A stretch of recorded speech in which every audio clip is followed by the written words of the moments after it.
discussed on market control policy of Alauddin Khilji.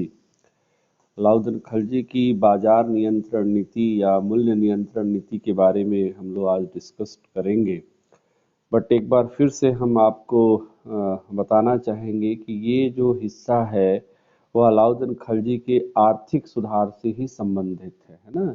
आर्थिक सुधार के अंतर्गत हम लोगों ने कल उसकी भू राजस्व या लैंड रेवेन्यू एडमिनिस्ट्रेशन पर डिस्कस कर लिया था, और आज हम लोग अलाउद्दीन खिलजी की बाजार नियंत्रण या मूल्य नियंत्रण नीति के बारे में डिस्कस करेंगे। इकोनॉमिक्स में मेरी आवाज स्लो आ रही है?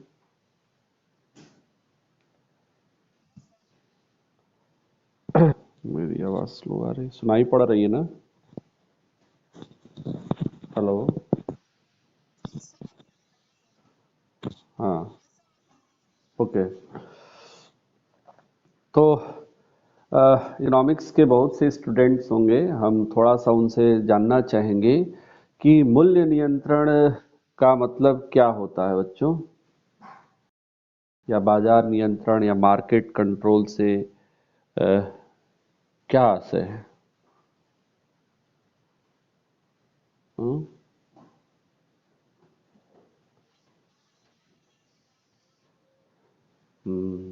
वस्तुओं का दाम निर्धारित करना, तो ये तो सामान्य तौर पर होता आया है। हर सरकार वस्तुओं का मूल्य निर्धारित करती है, लेकिन हमें कंट्रोल करना है मार्केट को। इससे मतलब क्या है?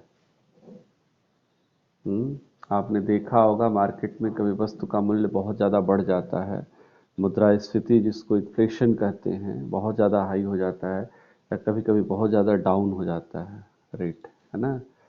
तो इसमें सरकार चाह के भी कुछ नहीं कर पाती है।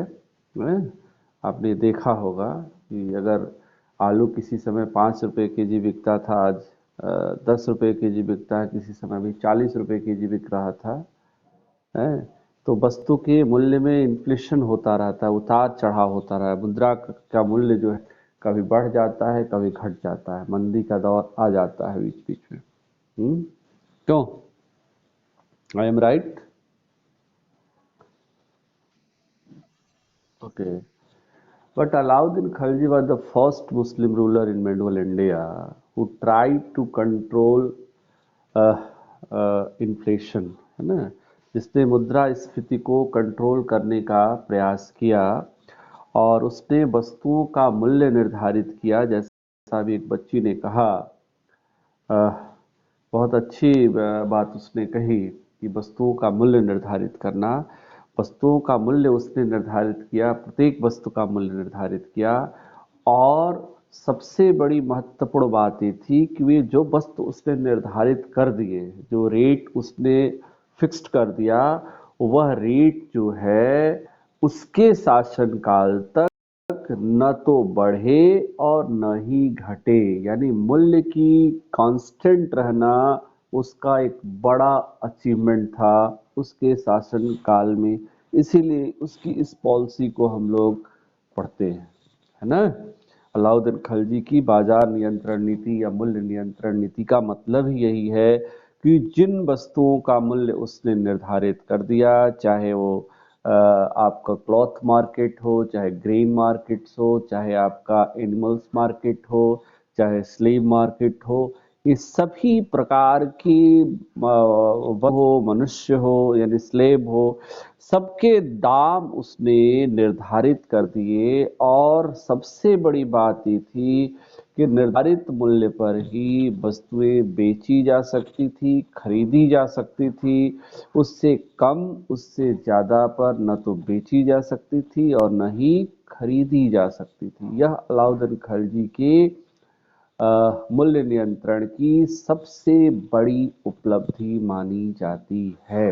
इसके बारे में हम विस्तार से डिस्कस करेंगे। यहाँ पर मैं सिर्फ मूल्य नियंत्रण से आशय आपको बताना चाह रहा था। क्लियर?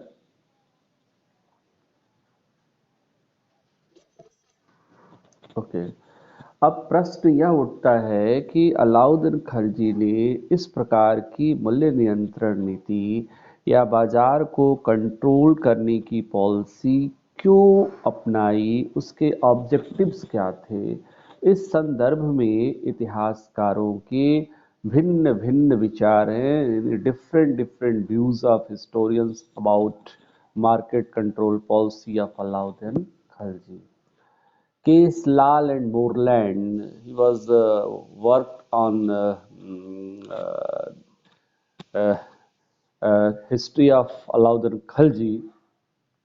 वे लिखते हैं कि अलाउद्दीन खिलजी बहुत ज़्यादा एम्बिशियस था, बहुत ज़्यादा जो है इम्पीरियलिस्ट था, साम्राज्यवादी था। वह अपने साम्राज्य का विस्तार करना चाहता था और यह तभी संभव था जब एक विशाल पैमाने पर अस्थायी परमानेंट आर्मी की व्यवस्था करी जाए, सैनिकों की नियुक्ति की जाए। इसलिए वह चाहता था कि वस्तु का मूल्य कम हो जाए, जिससे कम खर्च पर वह अस्थायी सेना रख सके और अपने साम्राज्य का विस्तार कर सके। फरिश्ता, who wrote Tarikh-e-Farishta, he was a very prominent historian during Alauddin Khilji.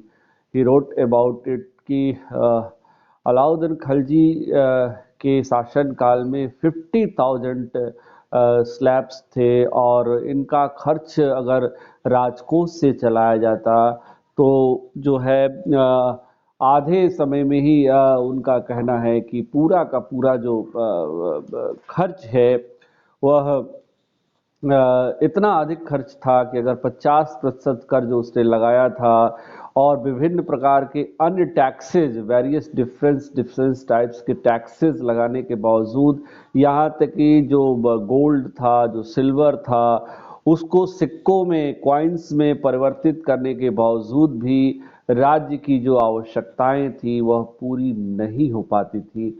इसलिए उसने वस्तुओं के मूल्य को निर्धारित करने, उसको नियंत्रित करने का प्रयास किया। लेकिन के निज़ामी एंड मोहम्मद हबीब एक तरीके से कहते हैं कि ये मेडिवल हिस्ट्री के पिलर हैं और इनके द्वारा अरबी और फारसी में लिखे गए जो पर्शियन जो भी प्राइमरी सोर्सेज हैं उस पर इन्होंने काम किया है और बहुत अच्छा मेडिवल हिस्ट्री के इतिहास को एनालिसिस किया है। वे जो है लिखते हैं कि अलाउद्दीन खिलजी को का जो उद्देश्य था वह मूल्य को यानी बाजार को नियंत्रित करने के पीछे जनता का कल्याण करना था, यानी पब्लिक वेलफेयर उसका ऑब्जेक्टिव था, न कि विशाल अस्थायी सेना रखना और साम्राज्यवाद का विस्तार करना। और इसके लिए उन्होंने बर्नी की फतवा-ए-जहांदारी, Barni was the very prominent historian during Alauddin Khilji. He wrote Tarikh-e-Firozshahi and Fatwa-e-Jahadari also. And Amir Khusro was also a very prominent historian during Alauddin Khilji.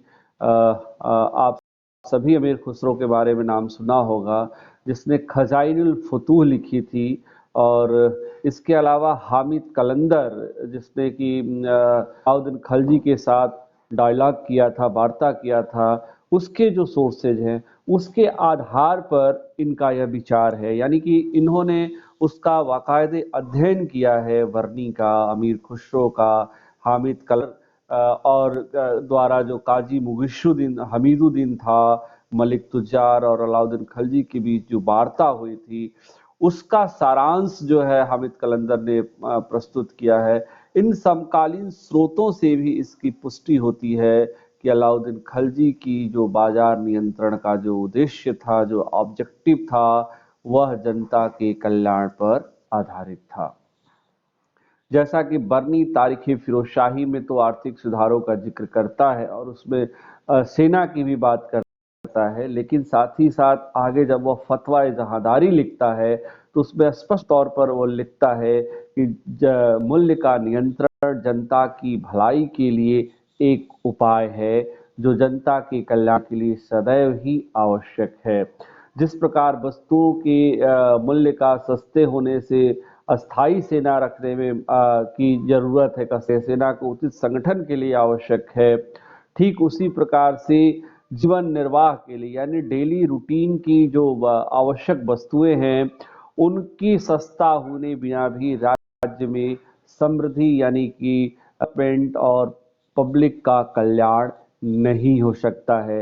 यानी बर्नी की इन विचारों से भी के निज़ामी और मोहम्मद हबीब साहब के विचारों की पुष्टि होती है। जैसे हामिद कलंदर ने जो मुगिश जो आपका मलिक तुजार जो काजी था और जो अलाउद्दीन खलजी के बीच जो वार्ता हुई थी उसका सारांश उसने जो है प्रस्तुत किया है, जिसमें वह लिखता है कि काजी हमीदुद्दीन जब एक बार अलाउद्दीन खलजी के पास पहुंचा उसके दरबार में, तो देखा कि वह बहुत चिंतन पेपर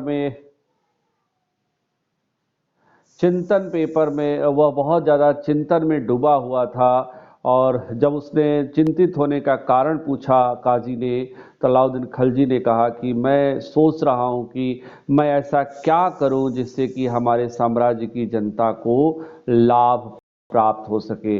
और मेरे मन में अभी अभी एक विचार आया है कि यदि मैं वस्तुओं का मूल्य निर्धारित कर दूं और कम कर दूं, निर्धारित कर दूं, तो मुझे आशा है कि इसका लाभ हमारे साम्राज्य की समस्त जनता को प्राप्त होगा।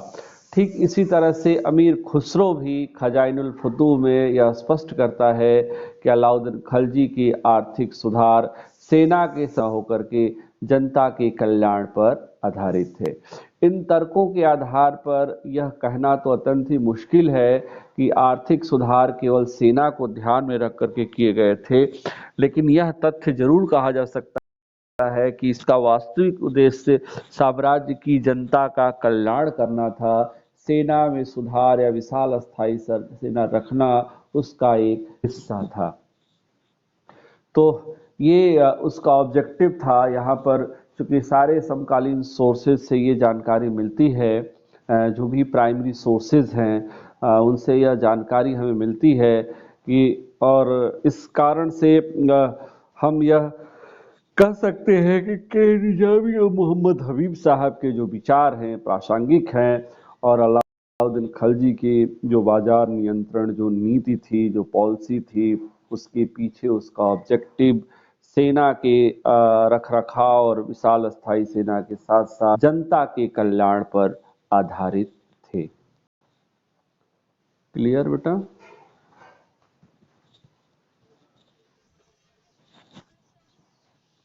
किसी को कोई डाउट तो नहीं?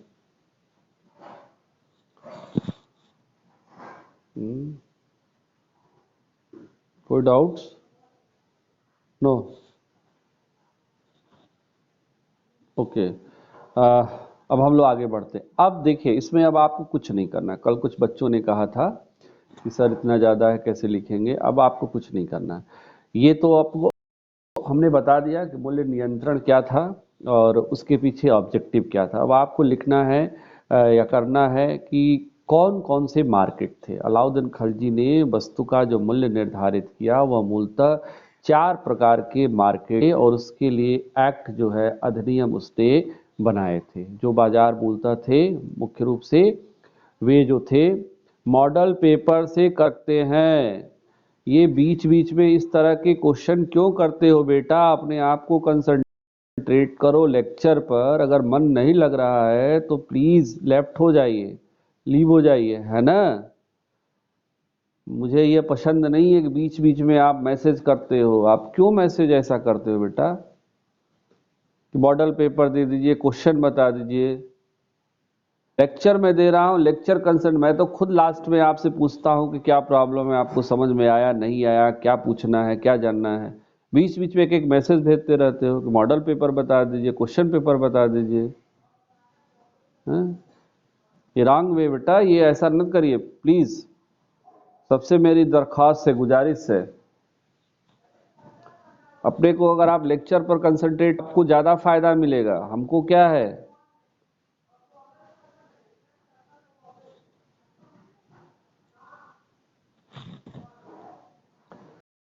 तो मैं ये कह रहा था कि ये जो वस्तुएं आपकी निर्धारित की गई, मूल्य निर्धारित किए गए जो ऑब्जेक्टिव्स थे उसको क्लियर हो गया। अब आपको लिखना है 4 मार्केट कौन कौन से थे और उसमें कौन कौन से अधिनियम लागू किए गए थे। तो 4 टाइप्स ऑफ मार्केट और फॉलोइंग जो कह सकते हैं, एक था कि मंडी, जिसको हम लोग कहते हैं गल्ला बाजार। मंडी आपने नाम सुना होगा, बहुत फेमस होता है मंडी। ये मंडी शब्द मिडल पीरियड से ही चला आ रहा है। आज भी आप देखिए, सब्जी मंडी चले जाइए, है ना, बतासा मंडी चले जाइए, तमाम नाम सुना होगा चौक में अगर आप लोग इस एरिया में होंगे तो, है ना। और जहाँ खोवा मंडी चले जाइए, तमाम बातें नाम सुनी होंगी। क्यों? क्योंकि वहां पर जो है आपका मूल्य जो है वस्तु का सस्ता होता है, थोक मूल्य पर मिलता है और उसी को मार्केट में सप्लाई किया जाता है, लोग ले जा करके बेचते हैं। तो इसी तरह से अलाउद्दीन खलजी ने एक मंडी बनाया जिसको हम लोग गल्ला बाजार यानी कि फूड ग्रेन मार्केट जिसको बोलते हैं ना। दूसरा जो उसने बनाया सराय अदल। सराय अदल का इंग्लिश में भी सराय अदल ही है और इसको हम लोग सामान्य तौर पर कहते हैं समझने के लिए क्लॉथ मार्केट था, है ना, कपड़े का बाजार था। और तीसरा जो उसने मार्केट बनाया था वह घोड़े, दास और मवेशियों का बाजार था, यानी horse, slaves and kettles market. ठीक है। और चौथा जो था वह था कि एक प्रकार का जनरल मर्चेंट की दुकान होती है जहां पर सामान्य तौर पर आप देखे होंगे वहां सब प्रकार की वस्तुएं मिल जाती हैं। तो उसी तरह से उसने एक सामान्य बाजार, एक जनरल मर्चेंट की दुकान की बाजार भी उसने एक बनाया था। तो इस तरह से 4 प्रकार के मार्केट उसने बनाए थे और चारों प्रकार के मार्केट में बिकने वाली वस्तुओं का रेट उसने फिक्स्ड कर दिया था और यही उसकी सबसे बड़ी उपलब्धि थी। आगे भी रेट फिक्स किए गए और लेकिन उसको कंट्रोल्ड नहीं किया जा सका।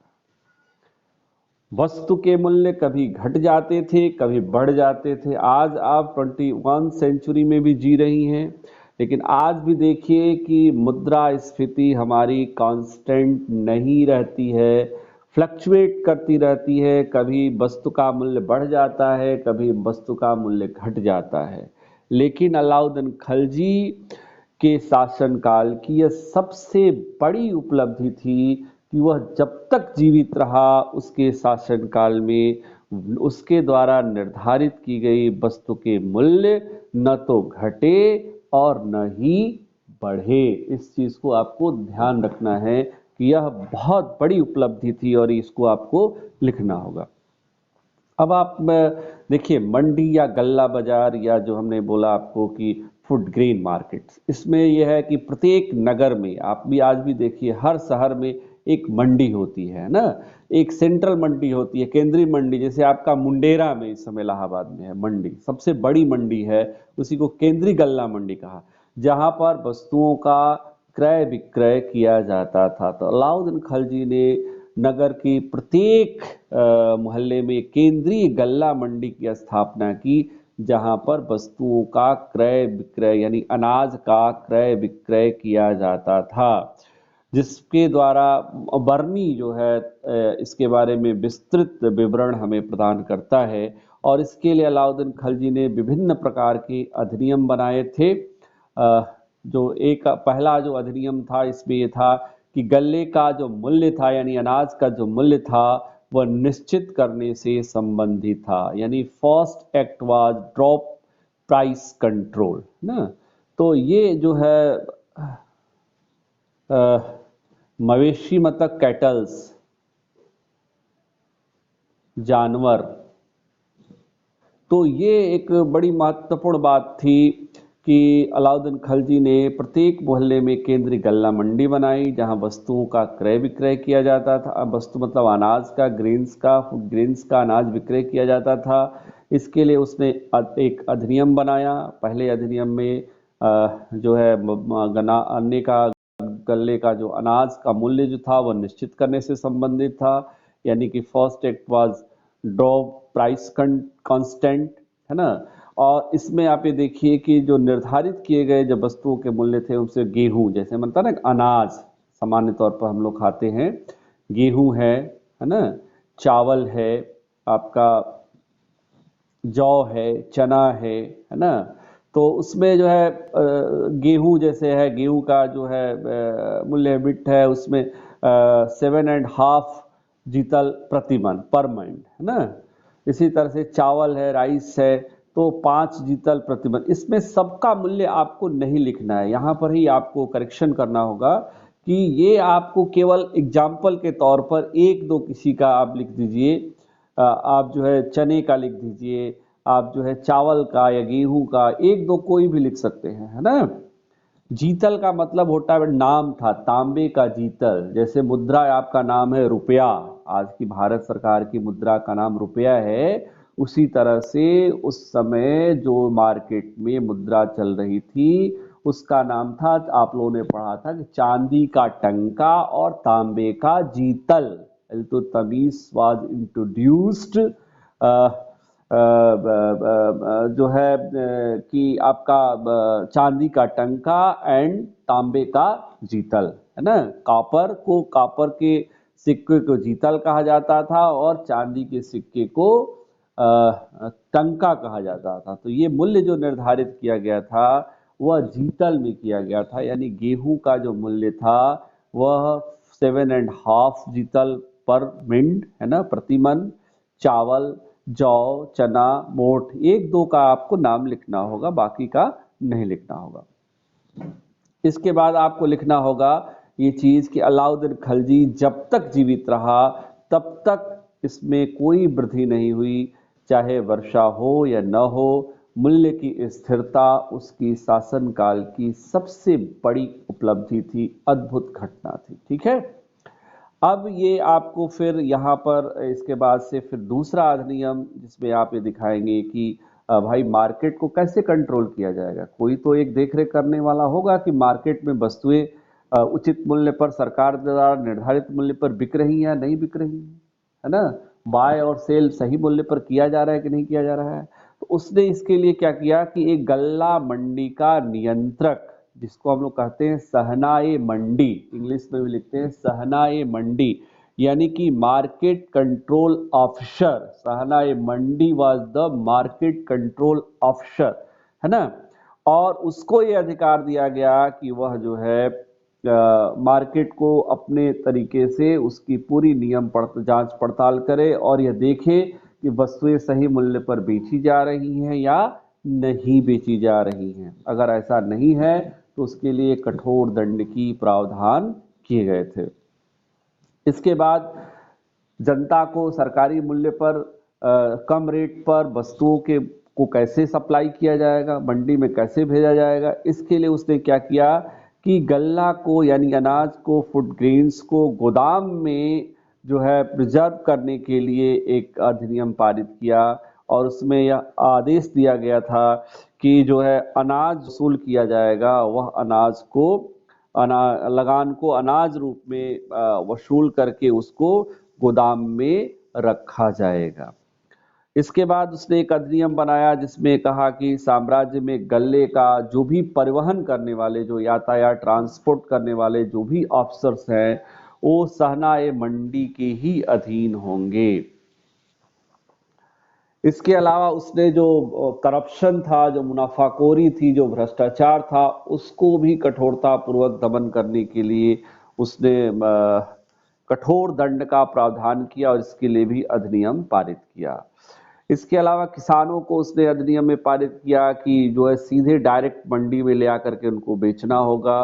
वे चाहे तो स्वयं से या चाहे तो जो किसान जो राजस्व अधिकारी हैं उनको वहां पर डायरेक्ट अपने खेतों से भी बेच सकते हैं और उनको सरकार के द्वारा निर्धारित मूल्य प्राप्त हो जाएंगे।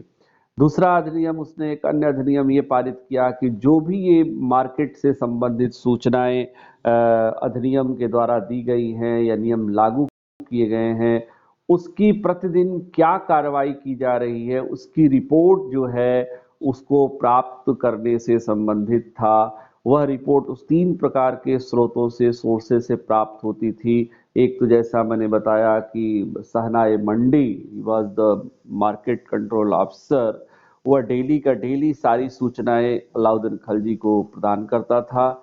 दूसरा था बरीद, गुप्तचर अधिकारी जिसको कहा जाता है, और मुनहियान ये भी गुप्तचर थे। ये स्पाइस अफसर होते थे जहां पर ये देखते थे पब्लिक वे से कि वास्तव में वस्तुओं के मूल्य सरकार के द्वारा निर्धारित दर पर बेचे और खरीदे जा रहे हैं या नहीं।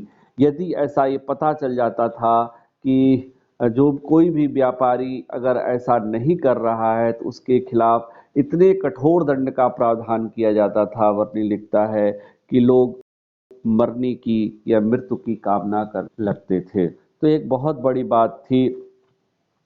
ये भी एक बड़ी बात थी कि अलाउद्दीन खिलजी ने पब्लिक के बारे में, यहाँ से इस बात से भी पुष्टि होती है कि उसने एक सरकारी गोदाम जो है बना रखे थे, स्टोरेज बना रखे थे, जहाँ पर अनाज के रूप में वस्तुओं को वहाँ पर रखा जाता था, कोल्ड स्टोरेज जिसको हम कह सकते हैं, ताकि प्राकृतिक आपदा आने पर, जैसे फिमाइन आ गया, सूखा पड़ गया, बाढ़ आ गया, या जो है फसल नहीं उत्पादन हो पाई, वर्षा नहीं हो पाई, तो ऐसा ना हो कि पब्लिक को दिक्कत होने लगे, वस्तु का मूल्य बढ़ जाए। क्योंकि सामान्य तौर पर आप देखिए वस्तु का मूल्य कब बढ़ता है, जब सप्लाई कम हो जाती है, डिमांड ज्यादा हो जाती है ना। और मार्केट कंट्रोल में तभी रहता है जब जितनी डिमांड है उतनी सप्लाई होती है। ये मार्केट का ये नियम है, अर्थव्यवस्था का, मांग और आपूर्ति का नियम, डिमांड एंड सप्लाई रूल है ना। लेकिन जब कभी ऐसी स्थिति हो जाए, जैसे फसल नहीं उत्पादन हुई, अनाज नहीं उत्पादन हुआ, कोई आपदा आ गई, तो वस्तु तो है नहीं, जब वस्तु नहीं है तो उसकी वैल्यू बढ़ जाएगी, उसकी मुद्रा वैल्यू बढ़ जाएगी। तो मुद्रा जो है वहां पर ज्यादा, उसकी मुद्रा की कास्ट जो है वहां पर मुद्रा की वैल्यू बढ़ जाएगी, वस्तु का भी मूल्य बढ़ जाएगा, मुद्रा का मूल्य यहाँ पर घट जाएगा, है ना।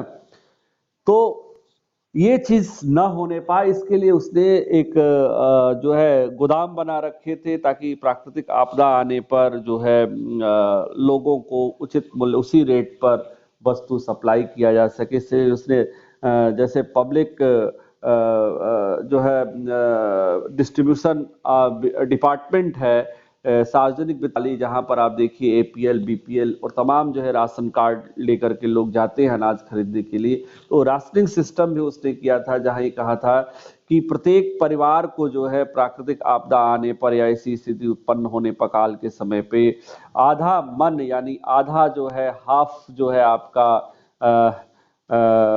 मिंट जो है अनाज जो है 50 केजी, आधा मन जिसको बोलते हैं, 100 केजी को एक मन बोला जाता है और 50 केजी को आधा मन बोला जाता है। तो और को इनको प्रदान किया जाएगा, अनाज प्रदान किया जाएगा, और वस्तुएं सदैव यहाँ पर मिलती रहेगी। तो इस तरह से अलाउद्दीन खिलजी ने गल्ला बाजार, यानी कि फूड ग्रेन मार्केट्स में अनाज के का मूल्य निर्धारित कर दिया। वस्तुएं सही रेट पर बेची जा रही हैं, खरीदी जा रही हैं कि नहीं, इसके लिए उसने सहनाए मंडी, मार्केट कंट्रोल ऑफिसर की नियुक्ति कर दी। इसके अलावा उसने ट्रांसपोर्ट, जितने भी ट्रांसपोर्टर थे, उनको ये कह दिया कि सहनाए मंडी के अधीन रहेंगे। इसके अलावा अलाउद्दीन खिलजी ने ये भी नियम बना दिया कि जो भी करप्शन करेगा, मुनाफाखोरी करने की कोशिश करेगा, जिसको कहते हैं ना कि ब्लैक में वस्तु को डंप कर देना, है ना, कालाबाजारी कर देना, जिससे कि वस्तु मार्केट से विलुप्त हो जाती है, इससे वस्तु का मूल्य बढ़ जाता है। तो ये कंट्रोल करने के लिए भी उसने एक अधिनियम बनाया था, उनको कठोर दंड दिया जाता था। इसके अलावा उसने किसानों को भी ये कहा कि आपके लिए सुविधा है कि आप जहाँ पर उत्पादन होता है खेत से राजस्व अधिकारी वसूल करेंगे। आप चाहे तो शिक्षा से, या चाहे तो शिक्षा से ला करके मंडी में भी बेच सकते हैं, चाहे तो राजस्व अधिकारियों को भी दे सकते हैं, उसी रेट पर जो सरकार के द्वारा निर्धारित की गई है। इसके अलावा ये सारे जो नियम बनाए उसका सही तरीके से पालन हो रहा है कि नहीं हो रहा है, इसके लिए उसने जो एक अधिनियम पारित किया कि हमें 3 स्रोतों से ये सारी जानकारी प्राप्त होनी चाहिए। गुप्तचर, मुनहियान, बमुन्ही नियुक्त किए जो स्पाइस अफसर थे, और सहनाए मंडी यानी मार्केट कंट्रोल अफसर था। ये सारी सूचनाएं इनके द्वारा प्रदान करी जाती थी। और अलाउद्दीन खिलजी की जो बाजार नियंत्रण नीति की उद्देश्य था, उससे भी यहाँ पर स्पष्ट होता है कि प्रत्येक नगर मोहल्ले में उसने जो है सरकारी गोदाम बना रखे थे, वहां पर वस्तुएं वहां पर रखी जाती थी, ताकि कोई प्राकृतिक आपदा आ जाए, बाढ़ आ जाए, सूखा पड़ जाए, कि अकाल पड़ जाए या वर्षा ना हो, बारिश ना हो, मानसून सही ना हो, तो ऐसी स्थिति में भी लोगों को कोई परेशानी ना हो, तो प्रत्येक घर को उसने अनाज देने की व्यवस्था भी करी थी राशनिंग सिस्टम के माध्यम से। तो इस तरह से हम लोगों ने डिस्कस किया आपका जो गल्ला मंडी है या जो कह सकते हैं कि गल्ला बाजार है या अनाज का जो मार्केट है। हाँ, समझ में आया बेटा? कोई डाउट्स? कोई डाउट्स? हाँ,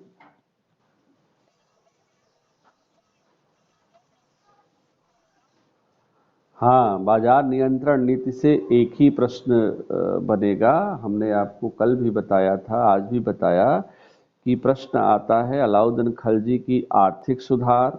तो आर्थिक सुधार के अंतर्गत जो है आपको बाजार नियंत्रण और भू राजस्व दोनों को ही लिखना होगा। और अगर अलग अलग ऐसा आ गया, मान लीजिए केवल बाजार नियंत्रण नीति आ गया तो केवल बाजार नियंत्रण लिखेंगी। अगर केवल लगान या भू राजस्व आ गया तो केवल आप उसको लिखेंगे। ठीक है? और बेटा किसी को कुछ पूछना है?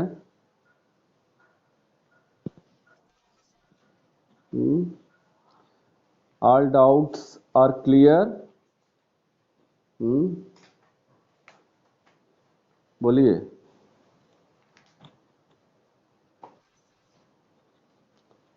कुछ नहीं पूछना है? हाँ, अब और कौन बच्ची थी पूछ रही थी बीच में जिसको हमने थोड़ा सा डांट दिया?